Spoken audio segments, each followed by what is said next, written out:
BJP ने राजस्थान में 41 सीटों पर उम्मीदवारों के नामों की घोषणा कर दी है। लेकिन देखिए, 41 सीटों में से वसुंधरा राजे सिंधिया के किसी करीबी नेता को टिकट नहीं दिया गया है, यानी कि वसुंधरा राजे के करीबियों को किनारे लगा दिया गया है। राजपाल सिंह शेखावत और नरपत सिंह राजवी जैसे वसुंधरा के कई करीबियों पर भाजपा केंद्रीय नेतृत्व की एक तरीके से गाज गिरी है। उनको साइडलाइन रखा गया है। पहली लिस्ट में एक भी चेहरा ऐसा शामिल नहीं है जिसे वसुंधरा का खास कहा जा सके। अभी तक अटकलें लगाई जा रही थी कि वसुंधरा के करीबियों को टिकट न मिलने पर उनका विद्रोह सामने आ सकता है, लेकिन फिलहाल ऐसा कुछ हुआ नहीं है। वसुंधरा के कुछ समर्थकों ने अपना टिकट कटने पर विरोध जरूर जताया, लेकिन खुद वसुंधरा ने इस पर अभी तक कोई प्रतिक्रिया नहीं दी।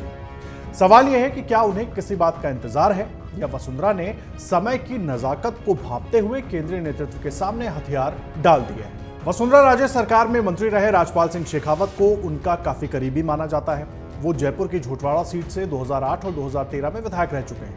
पिछले चुनाव में वो कांग्रेस के लालचंद कटारिया से चुनाव हार गए थे, लेकिन इस वक्त बदली हुई हवा में इस बार यहां से उनकी जीत पक्की मानी जा रही थी, लेकिन बीजेपी ने उनका नाम काट दिया। उनकी जगह राज्यवर्धन सिंह राठौड़ को चुनाव में उतारा गया है। उनका विरोध भी हो रहा है, लेकिन राठौड़ का विरोध उस स्तर पर नहीं हो रहा है जिसकी आशंका जताई जा रही थी। वसुंधरा राजे सिंधिया खेमे के माने जाने वाले नरपत सिंह राजवी इस समय जयपुर की विद्याधर नगर सीट से लगातार तीसरी बार विधायक हैं। वो पूर्व उपराष्ट्रपति भैरों सिंह शेखावत के दामाद भी हैं। इस सीट पर उनके प्रभाव के कारण इस पर उनका नाम लगभग तय माना जा रहा था, लेकिन उनका भी टिकट कट गया है। उनके सीट पर सांसद दिया कुमारी को मैदान में उतार दिया गया है। अब अंदाजा यही लगाया जा रहा था कि वसुंधरा के करीबी और शेखावत परिवार का सदस्य होने के कारण उनका टिकट कटने से विरोध हो सकता है, लेकिन भाजपा ने पहली लिस्ट में जिन 7 सांसदों को टिकट थमाया है, उनमें दिया कुमारी ही एकमात्र सांसद हैं जिनका अभी तक खुलकर विरोध नहीं हो रहा है। संदीप चौधरी जैसे कई वसुंधरा के करीबी हैं जिन्हें फिलहाल अभी तक टिकट नहीं दिया गया है। यूनुस खान, अशोक परनामी, कालीचंद सराफ, प्रहलाद गुंजल और कई अन्य करीबियों को अभी तक टिकट नहीं मिला है। और अगर भाजपा की अगली सूची में भी वसुंधरा समर्थकों को टिकट नहीं मिला तो क्या वसुंधरा राजे तब भी चुप रह जाएंगी? ये बहुत बड़ा सवाल है। चर्चा है कि वसुंधरा ने अपने कम से कम 50 से ज्यादा समर्थकों को चुनाव में जुटने का संदेश दे दिया है, और अगर इन समर्थकों को भाजपा से टिकट मिलता है तो वो पार्टी के सिंबल पर चुनाव लड़ेंगे, लेकिन अगर उन्हें टिकट नहीं मिला तो वो स्वतंत्र चुनाव लड़ने के लिए तैयार रहें। ऐसा निर्देश उन्हें दिया गया है।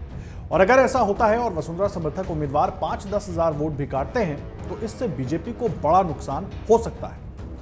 हालांकि अभी से यह कहना सही नहीं होगा कि वसुंधरा राजे सिंधिया के करीबियों को पूरी तरह से अलग कर दिया गया है। बीजेपी ने अभी पहली सूची ही जारी की है। पहली सूची में उन्हीं क्षेत्रों को शामिल किया गया है जहां या तो भाजपा कभी नहीं जीतती थी या जिन सीटों पर उसकी जीत हमेशा सुनिश्चित मानी जाती थी। लेकिन अभी वसुंधरा राजे के गढ़ झालावाड़ और उसके आसपास के इलाके की सीटों पर प्रत्याशियों की घोषणा नहीं हुई है।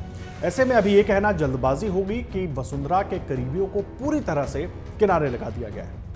वसुंधरा को टिकट मिलने पर भी तमाम आशंकाएं जाहिर की जा रही थी, लेकिन अब चर्चा है कि बीजेपी उन्हें मैदान में उतार सकती है। इससे बीजेपी की चुनावी मुहिम को और तेजी मिल सकती है और उसकी जीत का आंकड़ा भी बड़ा हो सकता है। जिन 5 राज्यों में विधानसभा चुनाव होने हैं उनमें बीजेपी के लिए अगर कहीं से बेहतर समाचार सुनने को मिल सकता है तो वो राजस्थान ही हो सकता है। ऐसे में वो अपनी इस जीत को इतना बड़ा अवश्य रखना चाहेगी जो दूसरे राज्यों में नुकसान के शोर को कमजोर कर सके। अमर उजाला अब आपके टीवी पर भी। अपने स्मार्ट टीवी पर YouTube पर सर्च करें अमर उजाला, चैनल सब्सक्राइब करें और देखें ताजा खबरें, वो भी HD क्वालिटी में। और हाँ, बेल आइकन दबाना ना भूलें ताकि हर खबर हो आपके घर। अमर उजाला, निष्पक्ष, निर्भीक, निरंतर।